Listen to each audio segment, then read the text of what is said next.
Levar as crianças para fazer compras pode parecer um caos, né? Mas é muito importante para o desenvolvimento deles. E eu só fui perceber isso fazendo no dia a dia. Tem 5 coisas que ninguém te conta sobre o desenvolvimento dos pequenos durante as compras, que eu observei no dia a dia, que mudaram completamente a forma que eu faço hoje.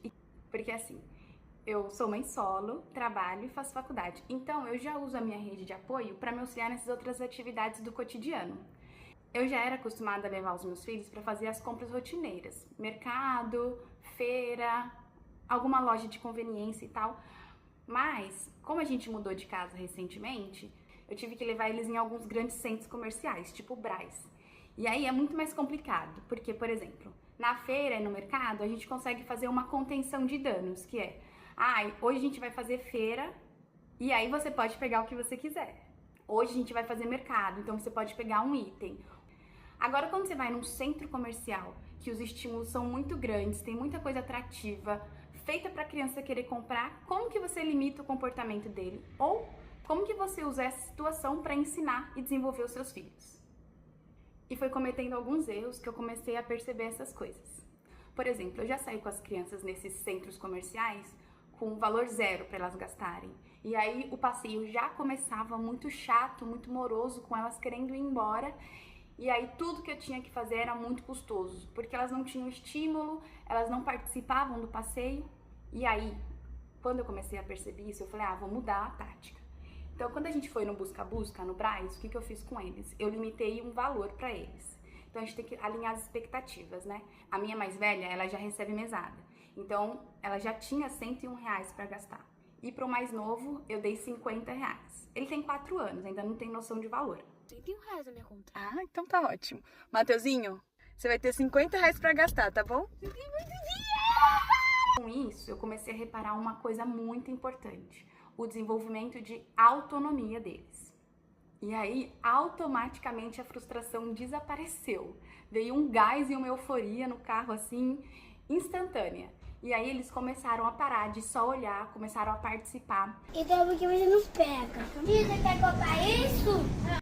E o que veio embarcado nessa autonomia foi a noção de dinheiro. O Mateuzinho começou a perguntar se era caro, se era barato. Depois de comprar esse, quanto dava para levar, o quanto ia sobrar, se ele podia levar tudo o que ele pegou lá, né? O mês que ele vai acabar e eu não vou ter mais dinheiro. Eu só tenho pouco. Como a gente limitou lá no começo a quantidade de dinheiro que eles teriam para gastar, depois da noção que eles começam a ter de que o dinheiro não vai dar para comprar tudo que eles querem, vem a negociação. E a negociação, ela vem de uma maneira muito natural, porque eles começam a entender que o dinheiro que eles têm não vai dar para comprar tudo que eles querem. E é exatamente assim que acontece. Eles começam a argumentar, a insistir, a apelar pro nosso emocional. O Mateuzinho, ele faz uma coisa que é muito bonitinha. Ele olha pra mim e faz bem assim, por favor. E ele treme até a boca, assim. E aí comigo funciona a maioria das vezes. Mas, como eu limitei um valor pra ele, eu não deixo esse emocional dele me puxar tanto. Porque aí eu vou contra o que eu tô tentando ensinar, né? Então eu tento me manter no eixo. Mas por favor, mãe. Só essa. Por favor. E aí, dentro dos limites da negociação, do que você vai ceder ou não, eles precisam começar a tomar decisões. Então, por exemplo, a gente foi numa loja em que o Mateuzinho foi passando e foi pegando um monte de coisa, assim, sabe? Tocava, queria isso, queria aquilo, e eu fui anotando os preços, assim, mentalmente, né? E aí, no final disso, a gente colocou as coisas no chão, assim, que ele queria muita coisa. Então, a gente colocou as coisas no chão, assim, eu falei, Mateuzinho, o seu dinheiro não dá pra levar tudo isso. Então, você vai ter que escolher. E aí, ele precisou tomar as decisões dele.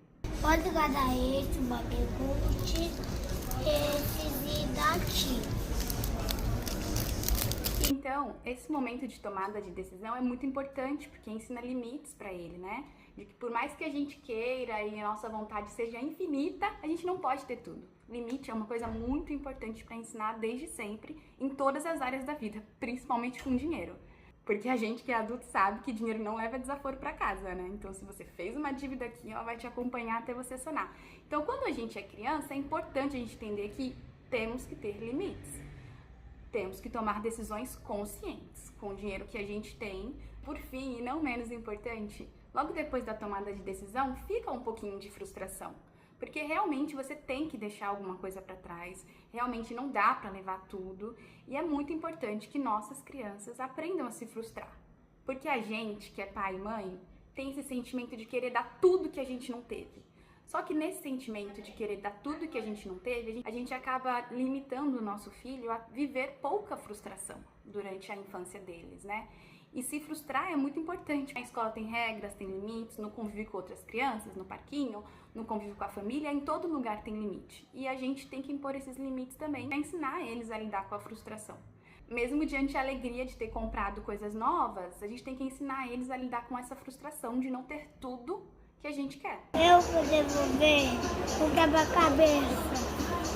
E você leva seus filhos para fazer compras ou você procura evitar esse tipo de situação por culpa do transtorno que causa? Se você procura evitar esse tipo de situação, você já conseguiu ver com esses olhos que eu te falei agora? Sobre como é importante a gente desenvolver isso das nossas crianças? A gente tem que lembrar que na escola eles não têm a matéria de educação financeira. Então a gente, como os pais, a gente carrega a responsabilidade de preparar os nossos filhos financeiramente para quando eles forem autônomos e souberem administrar o próprio dinheiro. Vamos começar a aproveitar mais essa oportunidade de levar os pequenos para fazer compras também?